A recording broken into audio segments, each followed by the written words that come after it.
Now, before this, like I said, we do fraud alert, and Yogesh writes about it week after week. Yogesh is deputy editor at Moneylife.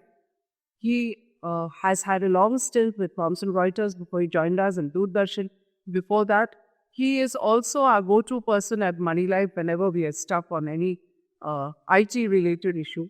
So I'm going to start by asking Yogesh to do a quick brief on some of the issues, because I'm sure many of you wondered, are they going to talk about this or talk about that? Because each one of you has one particular thing that is obviously been bugging you. So let me start with Yogesh and the quick intro, after which I hand it over to our speakers. Thank you. While talking about cyber fraud, I mean, in any kind of crime, when we talk about crime and how criminals operate. So, whenever we say that something has happened, some criminal has done some act. So, what is the basic issue that stuck with the law and legal enforcement agencies and to the people who are writing about these things? So, most important thing that we found is in all the cyber crimes, the weakest link is the humans. So we humans have the weakest link in every kind of cybercrime that is taking place today. So we'll just take a rough overview of what is the current scenario. Till September of this year, 2024, people have lost almost 4,636 crore in stock trading scams. Then there are investment scams and digital arrest scam. See, the point which I am trying to make here is why I am sharing the data with you is unless and until some scam or something is glorified in our country, nobody takes care of. So these things are being happening. Stock trading scams are the biggest one. People are getting pulled every day. People are asked to download app on Facebook, on WhatsApp. They get links, they get the API files and the APK files, and they download everything. And they feel that they are trading. Actually, the trading, everything that is taking place is inside the app. It's nowhere related with the stock exchange or anywhere. But still people believe that. And that is the biggest thing. But when Prime Minister talks about the digital arrest scam, everybody thinks it is a cyber crime. It is. But it is not the entire thing. It's a big scenario. RMS has recorded 30.5 lakh complaints and vehicle losses amounting to 27,914, and this is just last 5 years I'm talking about. And this Indian Cybercrime Coordination Center, that data shows that it received 12 lakh complaints this year, and out of that 12 lakh complaints, more than 50% complaints are originated from the South Asian countries like Cambodia, Myanmar and Laos. So these kind of things we should understand where we are going, what is happening in the space. So, few years ago, we used to get call and somebody used to call us and then his colleague or his friend, his partner, so he might be doing something on the mobile phone, and that was a small type of it. It was a small type of criminals. We call it Pakilmar kind of things. But today, the scenario has changed completely. Just like in business or just like an industry, cybercrime is also an industry. Because there are risks, but compared to the profit they can earn, the risks are very low. And that is why it is proliferating. So cybercrime has become a huge, and it's an organized crime. So you will see call centers, then they are using IVR technologies. So you will never know what modus operandi they can use. So here, as I told you earlier, they were the lone wolves. Now they are working as a syndicate. And as happens with the underworld or the crime world, this world also has got plenty of resources. If you want to buy a new SIM card, you'll be harassed like anything. You'll be asked for n number of documents. But the moment these cybercrime syndicates want to buy 100 SIM cards, they'll be doled out. Nobody is going to check the KYC. Never. It never happens. You may find that in cities like Mumbai or Pune, metro cities, tier 1, tier 2, at least something is happening. But if you go to villages and towns, you can just buy SIM card just by giving an Aadhaar of anybody. Nobody is going to check whether it belongs to you or it belongs to somebody else. And I mean, how it happens is a different subject. But mostly when people go for the copying of with a xeroxing, taking a xerox, So that time the copies are made of your KYC document and they are receipts. And these certificates use that.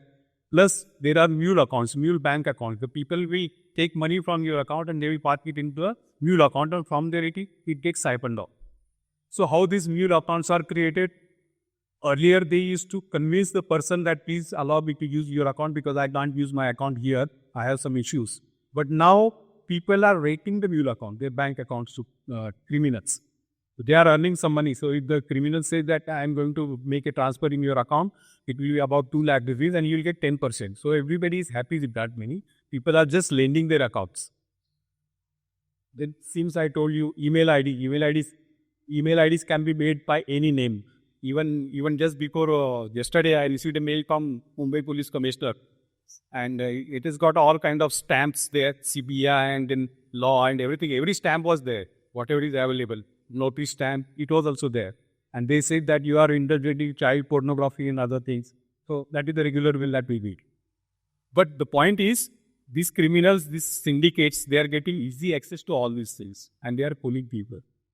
And except in few cases, the law enforcement agencies that are investigating the cyber frauds. But problem is that they are investigating a single case, not on the household basis. Let's say if I am due in a stock credit scam, and if I am making a complaint, so my suggestion would be the law enforcement agency should investigate that as a bigger fraud, not an isolated case. So that is how we are going to stop these things. And plus, many a times we see that police plays the jurisdiction game, that it is not in our jurisdiction, so you go to there and you file the complaint. So that is also happy. And this allows these criminals to make more crimes.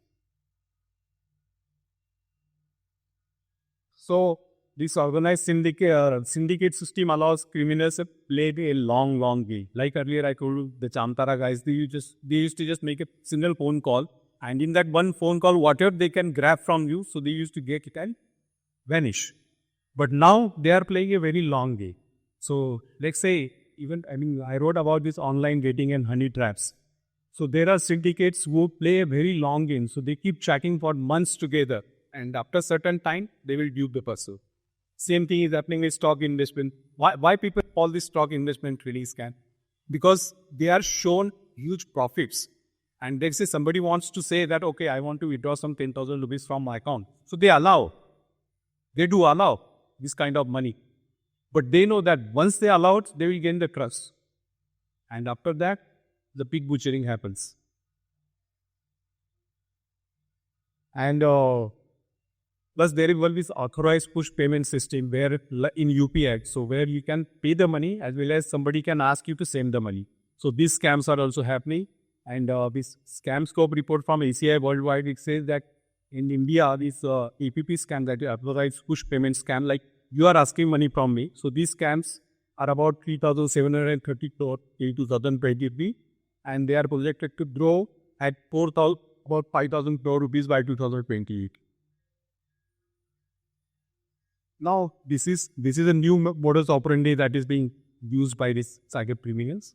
So, according to AWA's September quarter report, there is a 614% jump in scam yourself attack. So this is very serious. And a scam yourself means that they are just handing you the gun and they are saying you shoot yourself. This is like that. So what is happening? They are taking benefit of your curiosity and urgency to fix an issue. Let's say you have some issue with your browser. So what will you do? So you go use another browser, or you use the same browser and search Google how to fix my browser, and you'll get n number of links. Most of them are fake. And even the video tutorials that you will see on YouTube or every other place. So under the video tutorial, you will find a link. They will say that you download this app and it will take care of everything. Your problem will vanish. But what happens is these apps, they contain the malware, and you are installing on your own. Plus, almost everybody wants to try their hands on the pirated softwares or pirated apps or the paid or premium kind of apps. But there is nothing like that those are freely available. You have to pay the price for that. And even if it is a free app, so the app is driving a lot of your information, even if it is a free. So when you are saying that you want to use a pirated app, so you're inviting the malware to be installed on your system. So there are these Fixit guides and the capture scams. So I am afraid that this scam yourself attack cases, there is any remedy or solution, and the victim, yes, needs to bear the losses. So there are these new developments, new technologies, deep fakes. So you receive call from your in the same voice as your near and dear one, saying that I am in trouble, send me money like that. Okay. So how these things happen?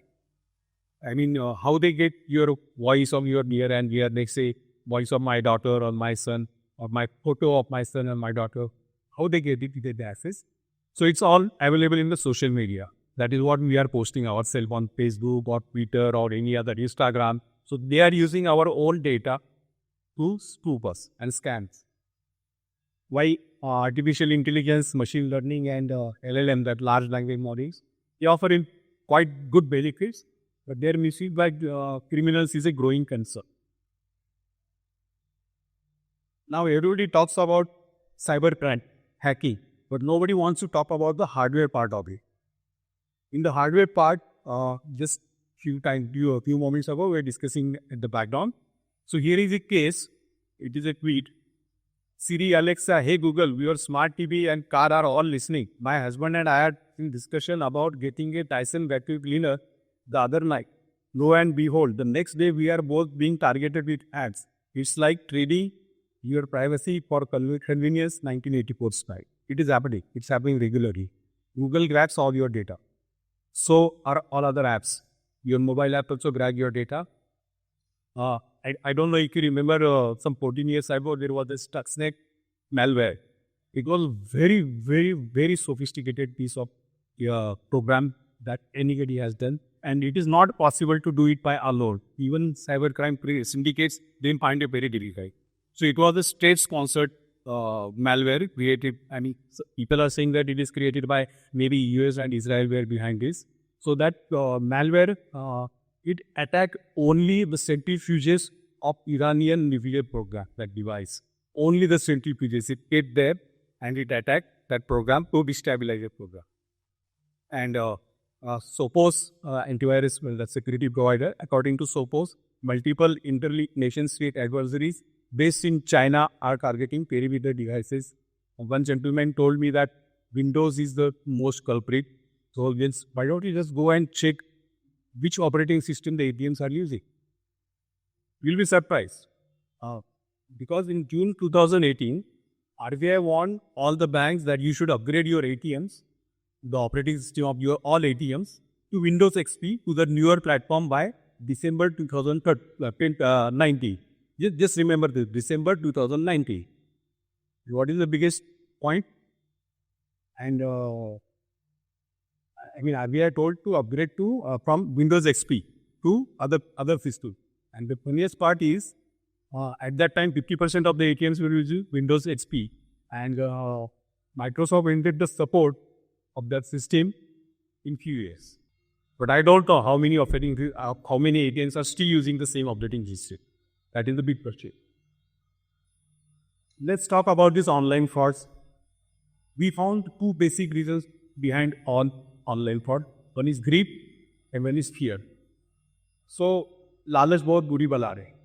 So while describing, and for example, if somebody is holding a blue chip shares of a company, and the share has gone up, and somebody tells him that his inner mind tells him that please sell it. But he thinks that if I sell it today, tomorrow it goes up, then I'll be lost. So he'll keep holding that. So that is even though he is excited, so he thinks that there is a fear of losing out. So he will not save it. This is how it works. And the fear factor. So fraudsters are calling from government office, RBI, whatever they want, police, banks, service providers, and say things that what you should know. And like fear, they created fear to your mind, like I'll be disconnecting your mobile SIM connector within 2 hours. You don't call me on number, or you don't press so and so to your mobile. And they also share your few details.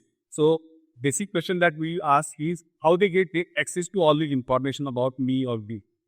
So all the data of ours is available for free on that website. So everybody's data is available on the dark website. Everybody can purchase that. So what you should do? This is the best precaution you can take. Anything that is unknown, anja, aparichit, ajnabi, anybody calls you and the number is not known to you, simply don't take the call. That is the basic thing. If it is a WhatsApp message, simply ignore it. If it is a SMS, delete it. Don't let anybody score against you. And never share your login credentials, password, PIN, OTPs, and UPI PIN with anyone.